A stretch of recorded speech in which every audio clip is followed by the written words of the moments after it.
This is a part of trout fishing people don't see. The amount of send we do and the amount of times we don't catch fish. Yep. Oh, you alright?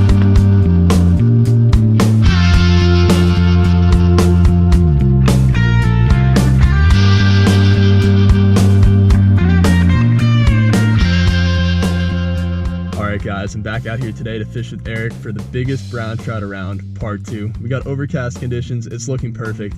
And right now it's 6:55 in the morning. I got up at 4:30 to get out here and we're meeting up at 7:30. So right now I'm gonna start off at this little creek right here, see if I can get some bites. And the goal for today is to fish new water, try some different baits because I lost my brown trout countdown, but still get on the biggest brown trout around. And I hope you're getting out there on your own sends as well. All right, first spot of the day. Starting out with a little pink worm that's not looking so pink, natural color presentation on the jig head. We got a deep run right here. Just gonna work this along the bottom, looking for that first bite of the day. I guess maybe they want it real slow. Like you could barely even get it when I was reeling it in. Got him. Finally. See, that was a real slow presentation. Right. And this hook is really bad. I think I need my bunker snag at this point. Got him, dude. There we go. Looks like a brown. I think so. Might even be a wild one, man. Wild brown. What's up, bud? Yeah. Oh, yep, this hook is just that bad. Oh, I had him pinned really good, too. Sitting right up there in the current.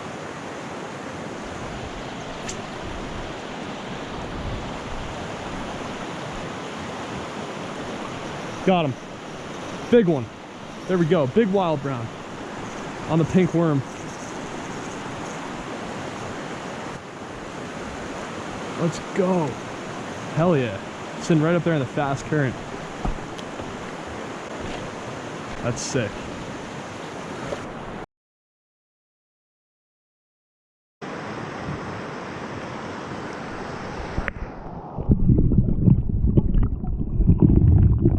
I got the countdown minnow tied on. I'm gonna fish here for probably about 30 minutes, and the overcast conditions should really have these wild browns fired up. I'm fishing John's, and if you guys know where that is, big browns, that's all I gotta say.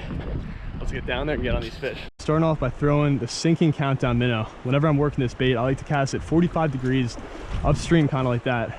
Retrieve it back at a pretty fast speed while twitching the tip of the rod. Really gets those reaction strikes in the browns, and that's exactly what I'm looking for right now. I'm fishing a river that mainly has browns. I've got about 30 minutes to fish here before Eric and I meet up. And in order to figure out what these fish are eating, I'm gonna start off with a countdown. A great bait that should trigger a reaction strike from a brown. If they don't bite this, I'm probably gonna switch over to a jig or a spinner. So we're just gonna figure out the bite as we go. I literally know nothing other than the fact that conditions are looking pretty much perfect, and no one's gonna be able to tell me that these fish aren't eating. So I'm gonna figure out what they're keying onto and stick with that for a little bit while I fish this section of river. And like I've mentioned before, a lot of times the trout like to key onto only one presentation.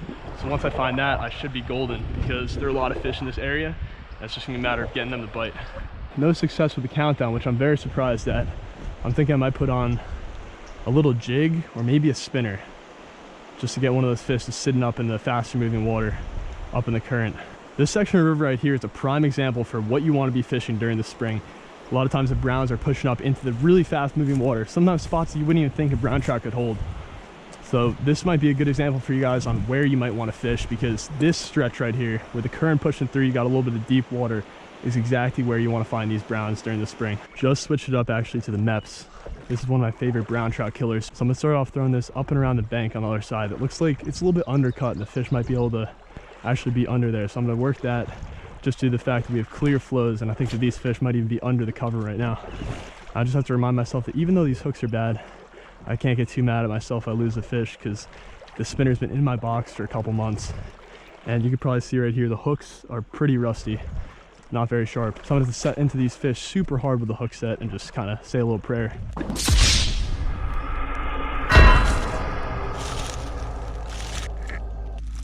My confidence for catching fish today just went from here way up past the sunroof. This river that we're passing by right now and are about to fish looks absolutely incredible. I don't know if you guys can see it out there.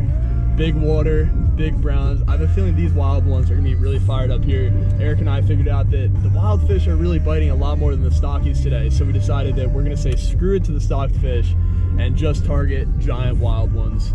We don't have many baits, but we're gonna get down here and get on this bite right now. Stop! This is not even fair right now. Like, there are too many browns down there. You have a right. There are literally too many browns. This is crazy. Whew.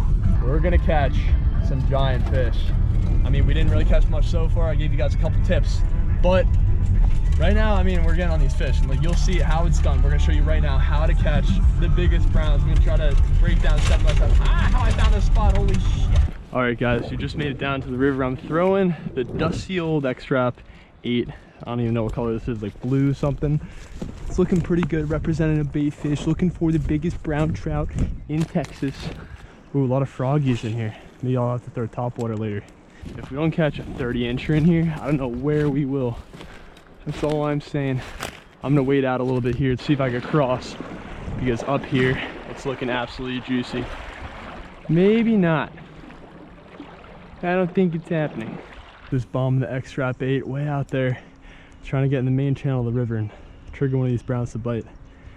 Looking for the biggest browns that are feeding on giant bait fish right here. I love how we're not seeing any fishermen though. I know. It's great. So I guess they don't come out when it's cloudy. Also the jerkbait, I like working it like literally across current, almost walking downstream. That's how I get most of the bites.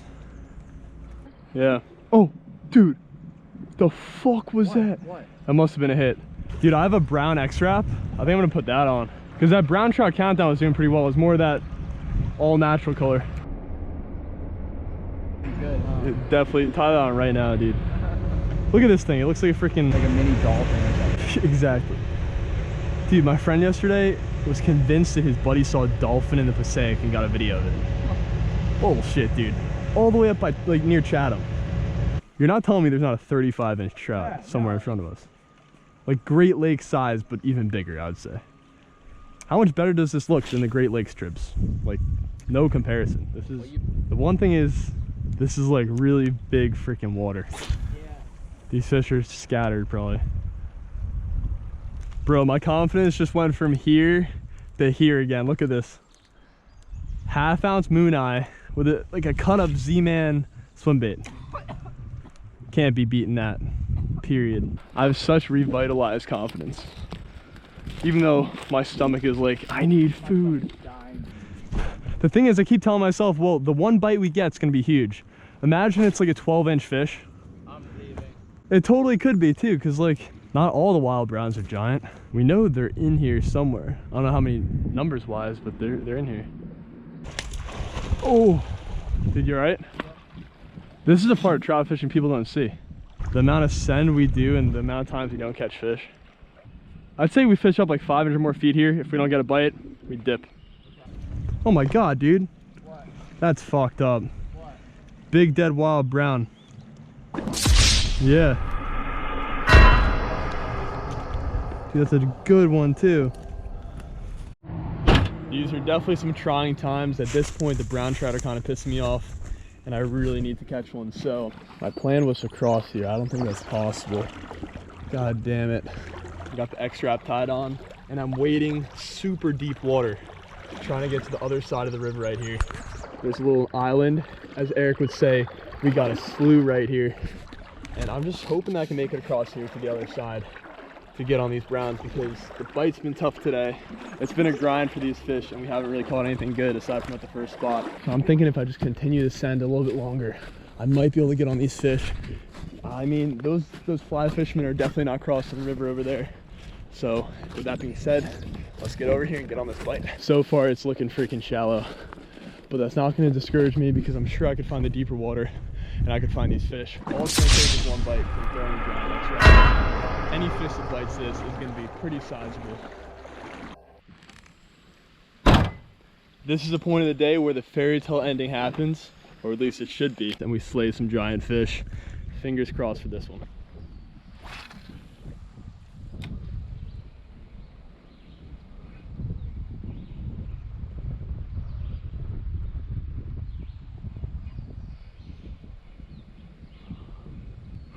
Got him. Oh my God. a giant. Let's go. First fish of the day. Big buttered up brown on the jerkbait. That was my first cast down here. That's unreal. Look at this fish.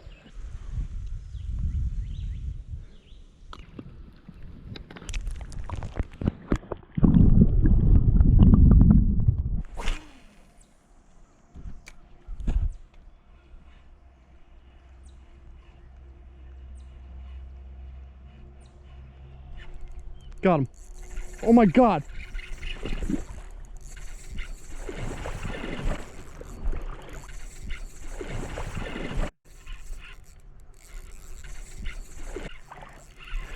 This is the fish we came here for, guys. Can't let him get off. Oh, so big.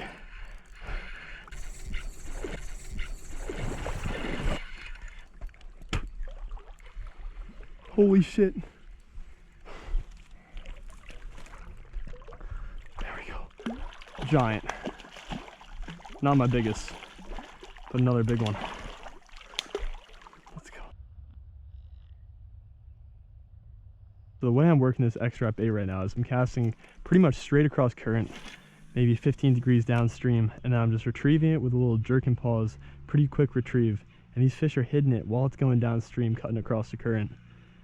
I'm used to always working upstream for trout, but sometimes with a jerk bait, you need that across stream action where it's cut in front of the brown trout's face and they literally can't resist hitting it. I'm gonna take a couple more casts down here, work back up to the head of the pool and take a few more casts, and I gotta go. And plus the GoPro only has 10 minutes of space left, so. It is official, we are tying on the Molex spinnerbait, going for brown trout.